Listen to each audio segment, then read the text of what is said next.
Good morning dear students. In this video I will discuss about the characteristic properties of covalent compounds.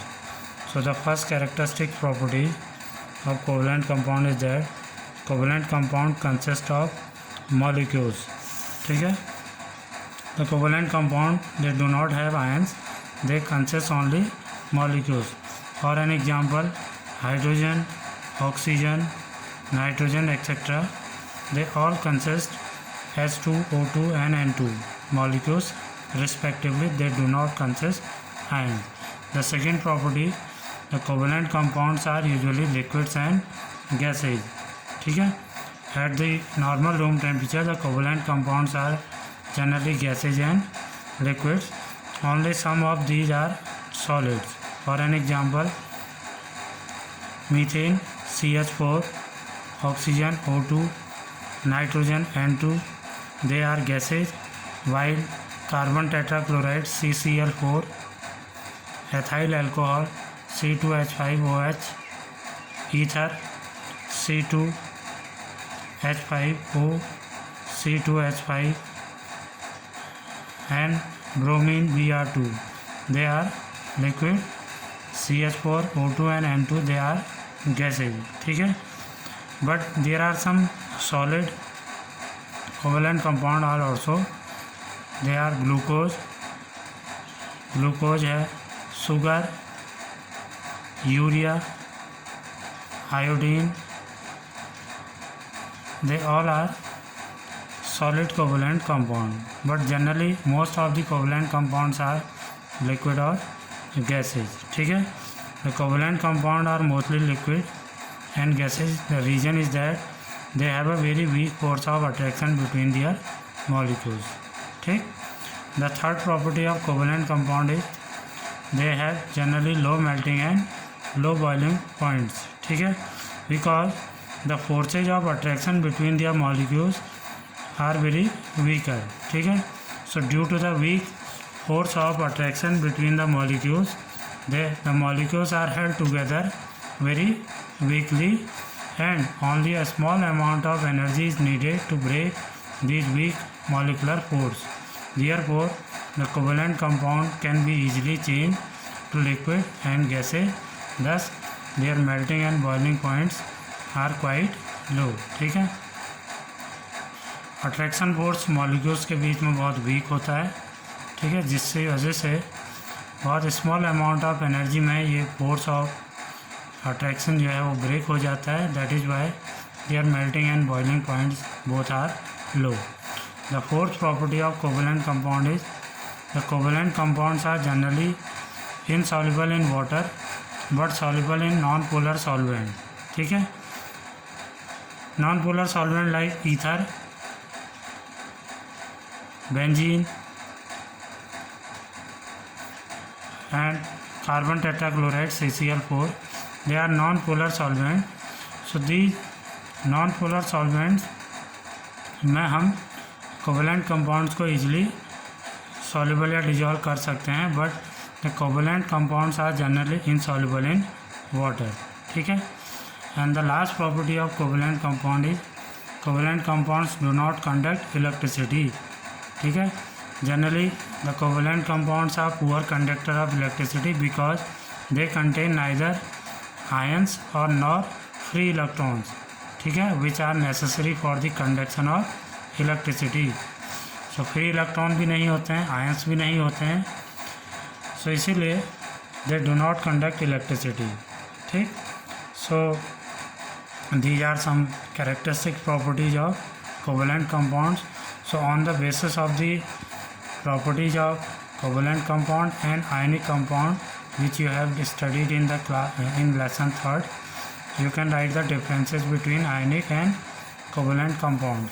ठीक है, generally मैं differences आपको orally बता देता हूँ. जैसे अगर हम आयनिक कंपाउंड्स की बात करें, ionic compounds are mainly solid but covalent compounds may be gases, liquid और सॉलिड, तीनों स्टेट में आपको मिलेंगे. Second, ionic compound consists ions while the covalent compound consists molecule.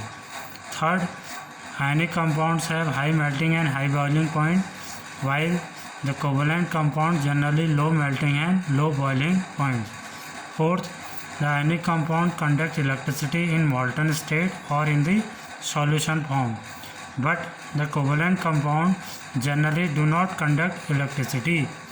And last, ionic compounds are generally soluble in water, but the covalent compounds are insoluble in water. So these are some differences between the ionic and covalent compound. Clear? So after that we will discuss about the allotropes of carbon. So elemental carbon exists in different form in nature which have different physical properties. They are known as allotropic form or simply allotrope. Means जो elemental carbon है वो हमें nature में different forms में मिलता है जिसकी physical properties अलग अलग होती हैं, इसीलिए इस तरह के एलिमेंटल कार्बन्स को हम एलोट्रॉप्स या एलोट्रॉपिक फॉर्म्स ऑफ कार्बन भी कहते हैं. So allotropes are generally they are different forms of the same element having different physical properties but almost similar chemical properties. Physical properties तो डिफरेंट होती हैं but chemical properties similar होती हैं और same element के अलग अलग फॉर्म्स हैं, इन्हीं को हम एलोट्रॉप्स कहते हैं. ठीक है.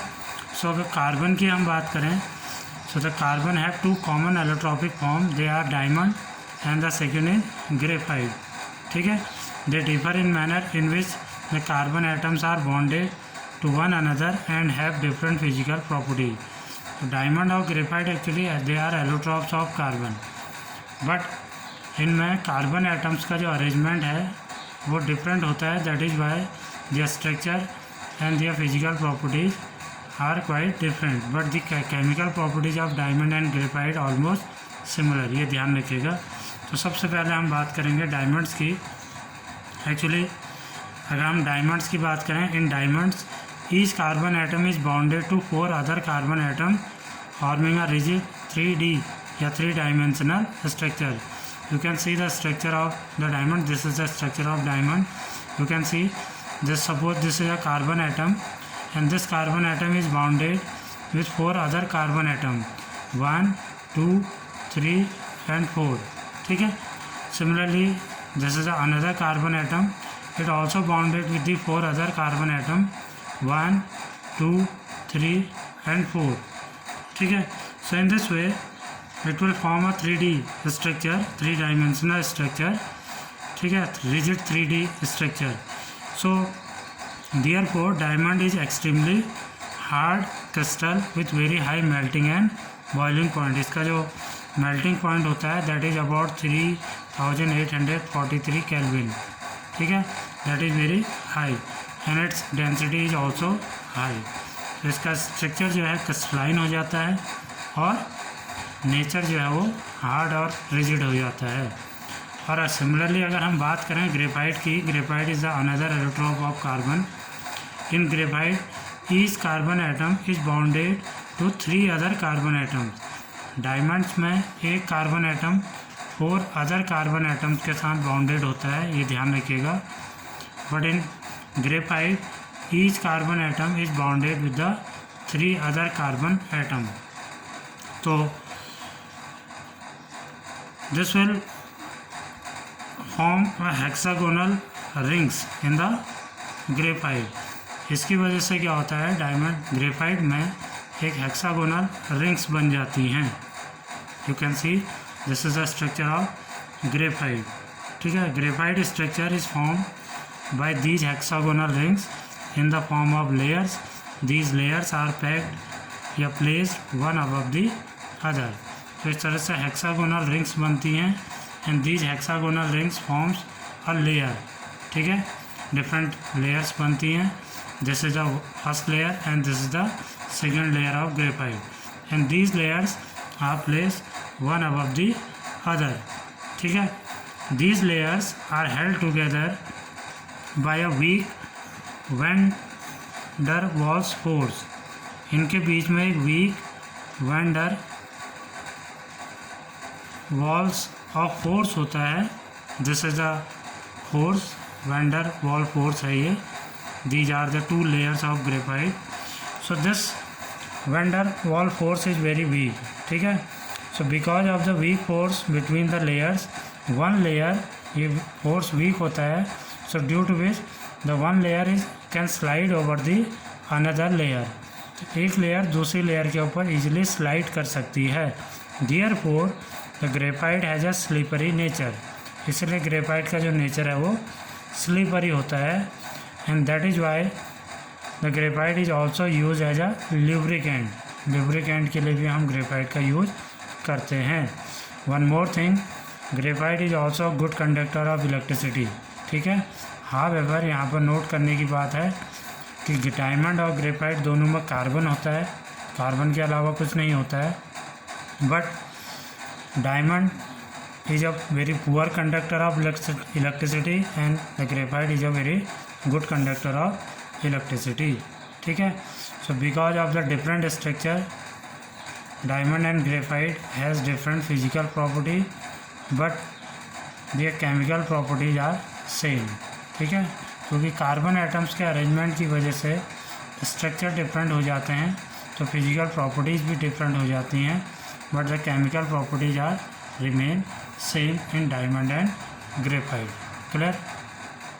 So after that, one more allotrope of carbon in 1985 the scientists discover a new family of carbon allotropes known as fullerenes, FULLERENES। तो साइंटिस्ट ने 1985 में एक न्यू कार्बन एलोट्रॉप्स की फैमिली डिस्कवर की जिसे फुलरीन्स कहा जाता है। In the molecule of fullerenes they are made up of cluster of 60 carbon atoms, ठीक है। 60 कार्बन एटम्स का एक क्लस्टर होता है इस तरह से, and these carbon atoms are arrange in the shape of a football, और ये सारे carbon atoms in the shape of football इस तरह से अरेंज रहते हैं, क्लियर है। So it is named the Buckminster fullerene, BUCKMINESTER, Buckminster fullerene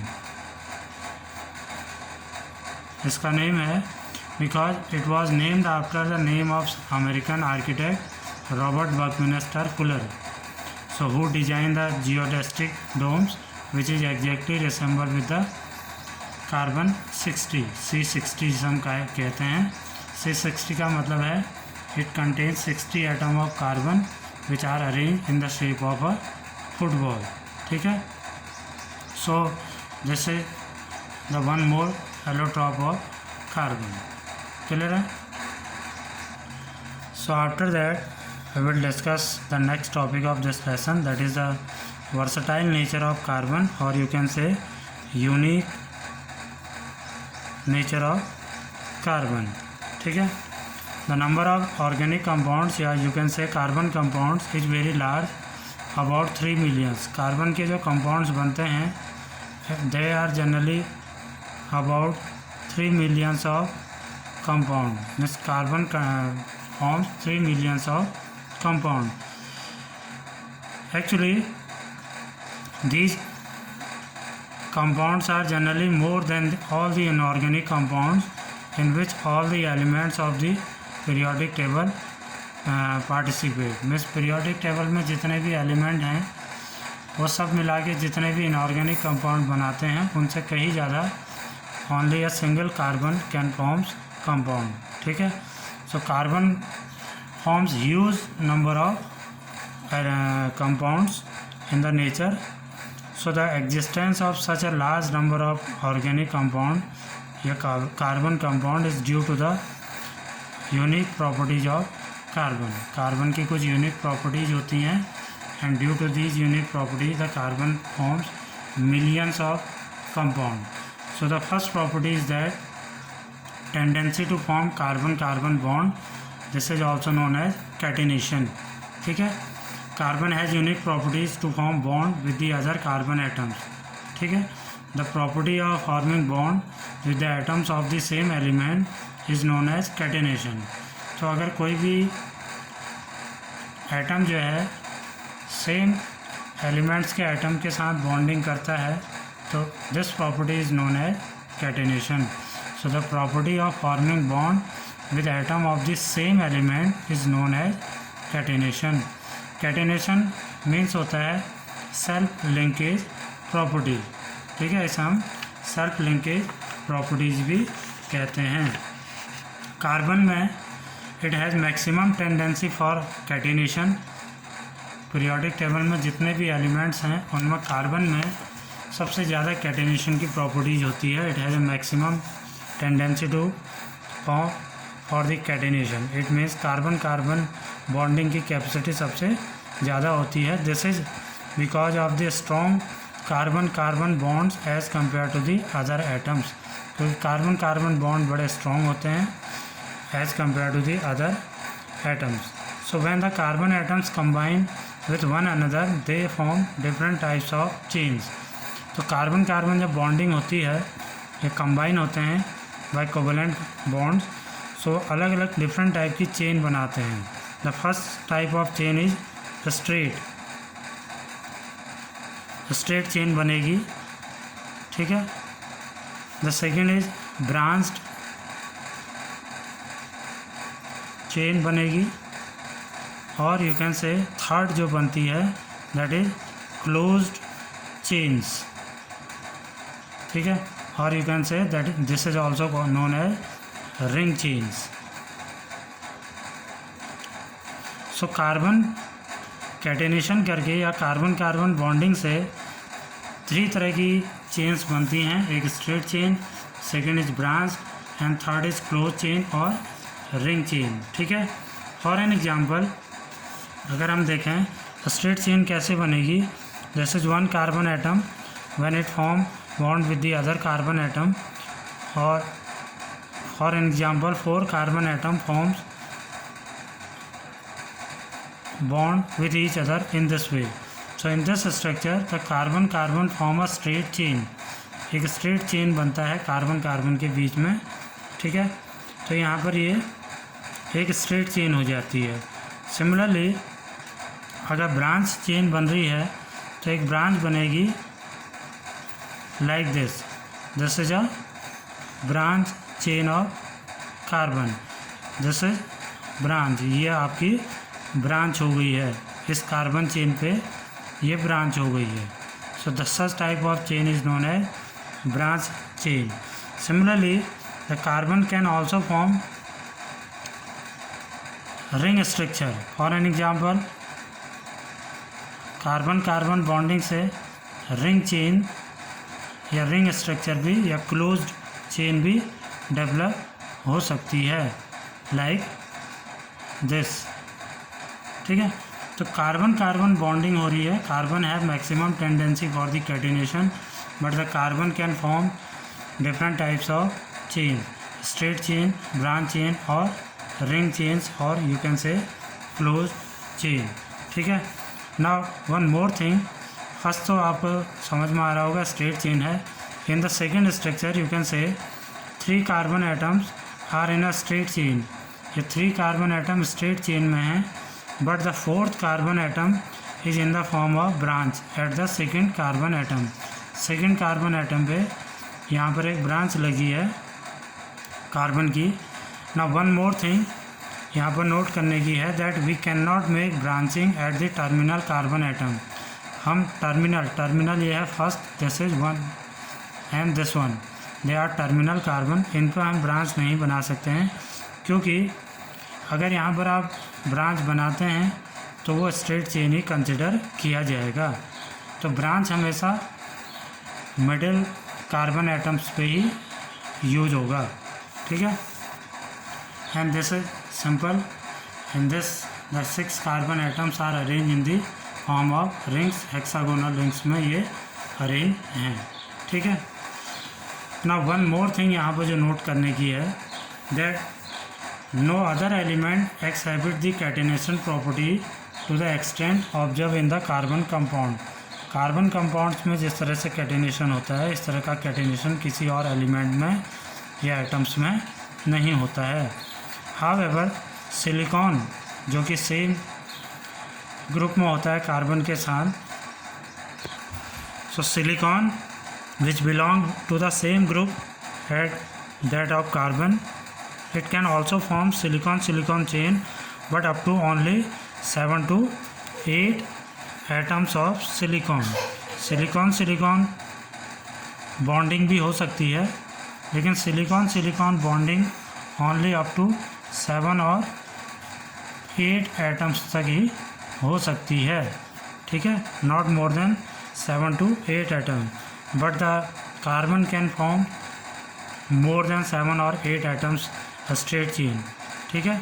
so this is because, ऐसा इसलिए होता है because the silicon weaker bond होता है as compare to the carbon bond are quite strong as compare to silicon bonding, ठीक है।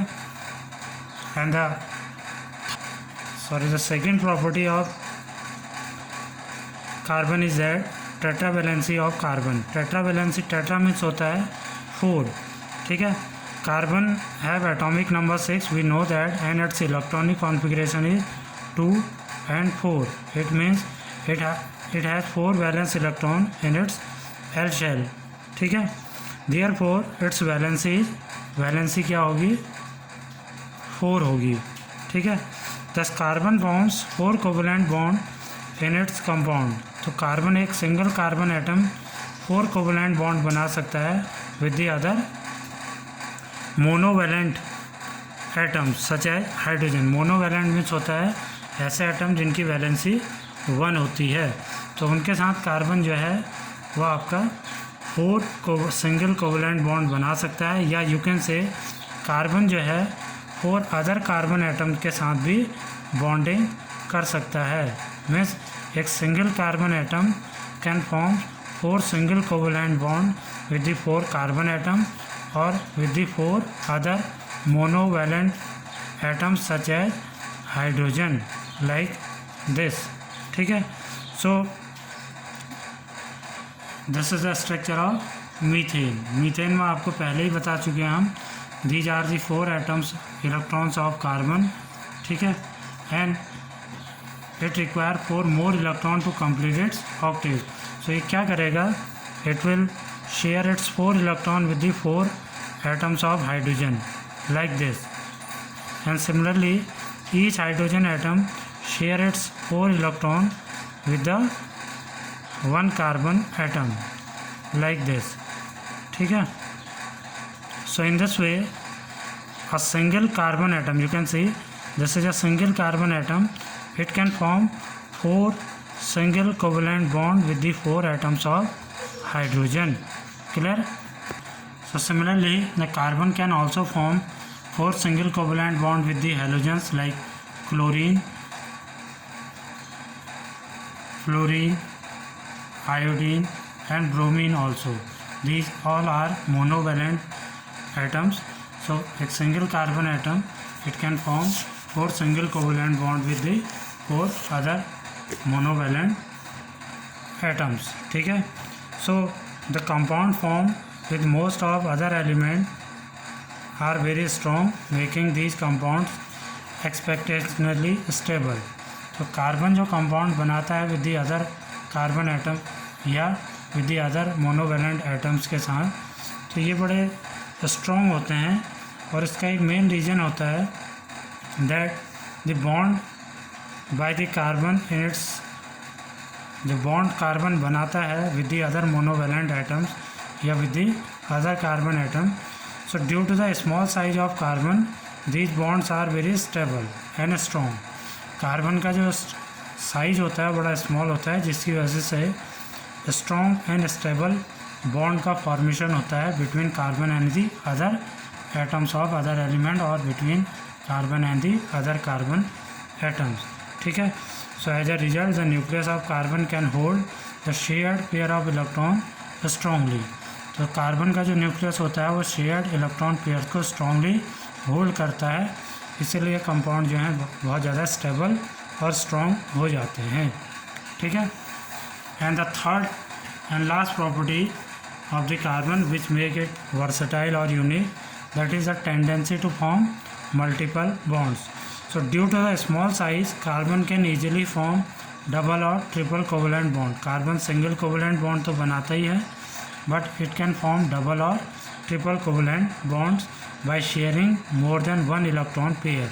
As a result, it can form a variety of compound. For an example, अगर carbon carbon single covalent bond बनता है तो each carbon atom, यहाँ पर you can see each carbon atom share one electron with the another carbon atom, but the remaining 3 electrons will be shared with the 3 other hydrogen atoms. ठीक है. So in this the single carbon carbon single covalent bond बन रहा है. Similarly the carbon can form carbon carbon double covalent bond. In this structure the carbon can form double covalent bond. तो यहाँ पर 2 pair of electron share हो रहे हैं. This is double covalent bond between 2 carbon atoms. Similarly, the carbon can form triple covalent bond. ठीक है, 2 carbons के बीच में ट्रिपल कोवलेंट बॉन्ड्स भी फॉर्मेशन हो सकता है. Like this is triple covalent bond between 2 carbon atoms. ठीक है. So in this way the carbon have the tendency to form multiple bond. It can form single covalent bond, carbon carbon single covalent bond, carbon carbon double covalent bond and carbon carbon triple covalent bond. ठीक है. So the compound of carbon atoms which are linked by one another only single covalent bond, they are known as saturated compound. So carbon carbon अगर single covalent bond है जैसे कि इस compound में है, this is ethane. So such type of compounds are called saturated compounds. इनको हम saturated compounds कहते हैं. While the compounds containing double और triple covalent bond, ऐसे compound जिनमें double और triple covalent bond होते हैं between carbon and carbon, such type of compounds are called unsaturated compounds. ठीक है. तो सैचुरेटेड और अनसैचुरेटेड के बारे में हम आगे डिस्कस करेंगे. ठीक है. So these are the 3 main properties of carbon which make the carbon very versatile and unique nature. Clear. So that's all for today. Thank you and have a nice day.